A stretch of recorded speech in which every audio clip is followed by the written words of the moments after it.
Confidence is not psychological, it's physiological, meaning it goes even deeper. So it's not just up here or what people see, that's like the physical, what people actually see or hear. And it's not just psychological, what you're thinking. It's not the thoughts in your head per se. It's much deeper than that. It's in your physiology. It's in your unconscious mind, which is your body, which is your physiology. So it's those unconscious beliefs that actually determine your level of confidence. Let's pretend you're entering a social situation. Maybe you're on a date or something. And what happens if you're stressed? If you don't have confidence, you're entering into the fight, flight, or freeze situation, meaning your sympathetic nervous system is being activated. What does that mean? It means the blood is going from here down. It's like leaving this to go to your limbs. So you can either fight something or you can use your legs to flee.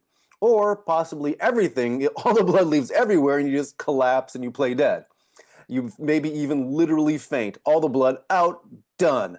So it's one of those three things when you're in the parasympathetic nervous system activation, right? The amygdala is triggered, there's a nervous response, anxiety happens, and all of those things, depending on you, depending on the situation, happen.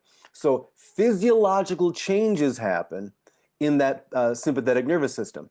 Uh, it's similar to social anxiety, which is super common. Apparently, it's like 12% of adults have actual social anxiety, like diagnosable social anxiety, but many more people than that have some sort of like low grade social anxiety, maybe not diagnosable, but have some form of uh, social anxiety. And that's kind of what we're talking about here. But if you're in that scene, let's say on a date, and maybe your face flushes, maybe you forget your words, you don't know what to say, your mind goes blank because again, the blood's leaving the higher centers of your mind. You can't think. You can't be quick on your feet. You have nothing to say in this conversation because all you're focused on is she's so attractive, she probably doesn't like me. You're trying to read her mind, even though clearly you can't do that.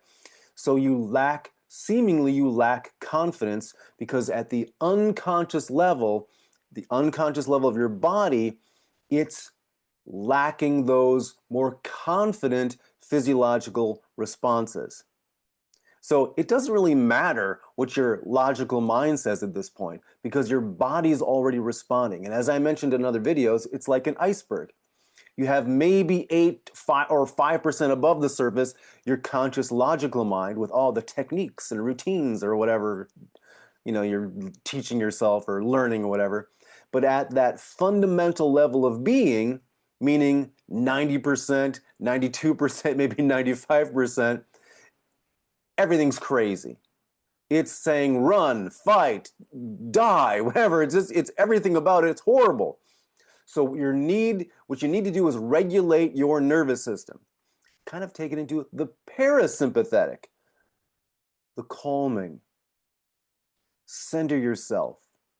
Maybe actually doing some deep breathing. Be in the moment. Listen not only more than you talk, but more than you think about talking. So don't be thinking, oh, I wonder what I'll say next when she stops talking. Who cares? Just listen more deeply, and then just trust that the answer will come. And maybe it doesn't come after a half a second after she's done speaking. Probably you should wait anyway. But just let that sort of moment be. Be comfortable with a second or two or 5 or 10. Hold that moment and just pause. Be okay with it. That one will help you relax.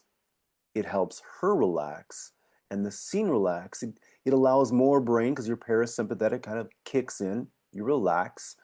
Your wit comes back. You have your wits about you because you're more witty. You're wittier, and you can think better. You can act less creepily. So just relax, breathe, and then take more action. Actions breed confidence. As I often say, you don't become confident, and then you have courage. You take action, meaning courageous action, even though you're afraid. So it's sort of action breeds confidence. Action encourages courage because confidence isn't about sort of just calming the nervous system, uh, but it's about being confident in that moment so that the nervous system automatically calms itself. But it's not about forcing yourself to be bold. Just relax and take calm, grounded action.